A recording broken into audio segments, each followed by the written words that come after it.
নরক থেকে আসা এক রূপালী ভূত হঠাৎই ঢুকে পড়ল একটি বিলাসবহুল মিশেলিন রেস্টুরেন্টে। কিন্তু এক কোণে বসে থাকা একজন পুরুষ তার চলাফেরা স্পষ্টই দেখছিল। এরপর ভূতটি একদল সুন্দরী মেয়ের কাছে গিয়ে থামল, কিন্তু অবাক করা বিষয় সে শুধু তাদের গন্ধ শুকেই দ্রুত সরে গেল। আর পাশের সেই মানুষটি এমনভাবে বসে রইল যেন সে কিছুই দেখেনি। স্বচ্ছ সেই ভূতটি এবার আরেক মেয়ের কাছে এলো।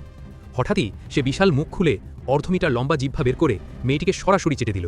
মেয়েটি নিজের কাজে ব্যস্ত ছিল, কিছুই বুঝতে পারিনি, কিন্তু ভূতটি যেন তাকে খুব পছন্দ করে ফেলেছে এবং টমাসের চারপাশে ঘোরাঘুরি শুরু করল। তুমি খাচ্ছ না, বেশি খেও না, খাও। টমাস তার বন্ধুনির সঙ্গে কথা বলছিল। বন্ধুনিকে বিদায় দেওয়ার সঙ্গে সঙ্গে ভূতটি দ্বিধা না করে তার পিছু নিল। ঠিক তখনই এক স্যুট পরা লোক রেস্টুরেন্টে ঢুকল। মুহূর্তেই ভূতটি তার শরীর থেকে দুষ্ট শক্তির গন্ধ পেল এবং দ্রুত লক্ষ্য পরিবর্তন করল। সে স্যুট পরা লোকটির পিছনে লেগে রইল এবং তার প্রতিটি কাজে বাধা দিতে লাগল। এরই মধ্যে আরও অনেক রূপালী ভূত যেন কোনো আহ্বানে সাড়া দিয়ে রেস্টুরেন্টের ভেতরে ঢুকতে শুরু করল। কিন্তু টমাস সবকিছু নিজের চোখে দেখছিল। কিছুক্ষণ পর চারপাশে পুরো এলাকা ভূতগুলায় ভরে গেল। Subscribe.